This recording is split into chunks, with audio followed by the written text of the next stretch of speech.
एक समय की बात है। एक गांव में एक माँ और बेटी रहती थी। माँ गाय चराने जाती। भादवा का महीना आया। सूरज रोठे का रविवार आया। माँ ने बेटी से कहा, बेटी आज तेरे व मेरे लिए 2 रोट बना लेना। मैं गाय चरा कर आती हूँ, फिर तू और मैं दोनों पूजा करेंगे। बेटी ने माँ के नियमित 1 रोट तैयार किया। इतने में सूरज भगवान जोगी का वेश धारण कर आए और बोले, माई भिक्षा दो। बेटी ने कहा, मेरा रोट अभी सीखा नहीं। तो जोगी ने कहा, मैं जाता हूँ। बेटी ने सोचा, जब तक खाली हाथ नहीं जाना चाहिए, और उसने माँ के रोट में से किनार खांडी करके जोगी को थोड़ा रोट दे दिया। माँ गायें चरा कर आई। बेटी से बोली, मेरा रोट कहाँ है? खंडित रोट देखकर माँ बावली हो गई। वो घी रोटो दे, रोठा मायली करा दे कहती नगरी में घूमने लगी। बेटी डर के मारे पीपल के झाड़ पर बैठ गई। 3-4 दिन निकले। बेटी भूखी प्यासी बैठी रही। सूरज भगवान को उस पर दया आई। सूरज भगवान ने उसके लिए पानी का लोटा व चूरमा भेज दिया। एक दिन एक राजा का कंवर शिकार करके आया और उसी पीपल की ठंडी छाया में बैठा और बोला, कितना अच्छा होता कि पीने को थोड़ा पानी मिल जाता। ऐसा सुनते ही लड़की ने थोड़ा पानी डाला। फिर राजा के कंवर ने कहा, मुझे बहुत भूख लगी है, कोई खाने को दे दो तो अच्छा होगा। तो लड़की ने ऊपर से चूरमा डाला। कंवर की भूख प्यास मिट गई। वो विचार करने लगा कि यहाँ कोई है। ये सोचकर राजा ने अपने सिपाहियों को पीपल पर पेड़ पर खोजने के लिए भेजा। उन्होंने सब जगह देखा, उन्हें कुछ नहीं मिला। तो राजा का कंवर खुद ऊपर चढ़ा तो ढूंढा तो वो लड़की मिली।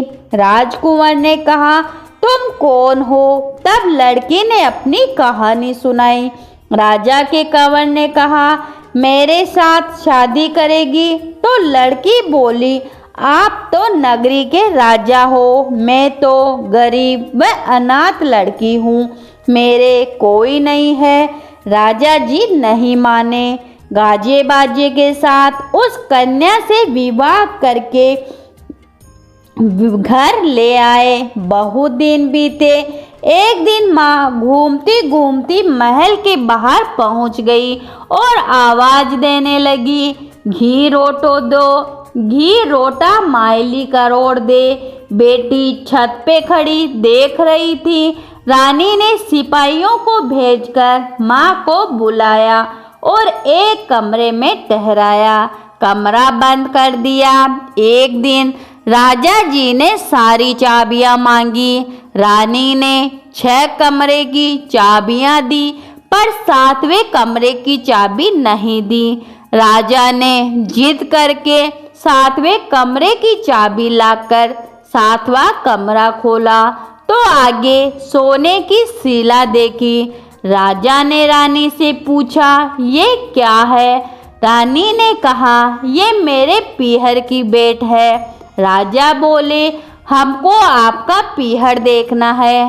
रानी ने कहा, मेरे पीहर नहीं है, आप तो मुझे पीपल के पेड़ के नीचे से ब्याह कर लाए थे। राजा हट करने लगे तो रानी सूरज भगवान से विनती करने लगी और 1.25 पहर का पीहर वासा मांगा और राजा रानी पीपल के पेड़ के नीचे आए।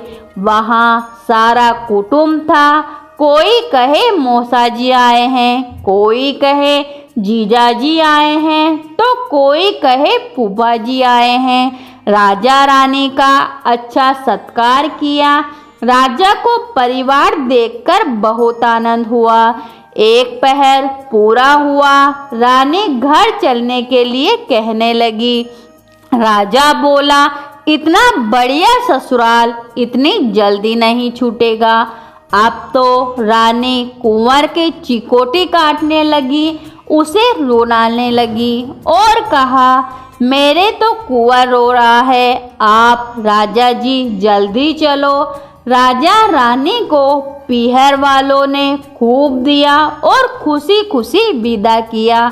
जल्दी में राजा जी अपने पैरों की मोचड़ी व घोड़ी का ताजना वहीं भूल गए।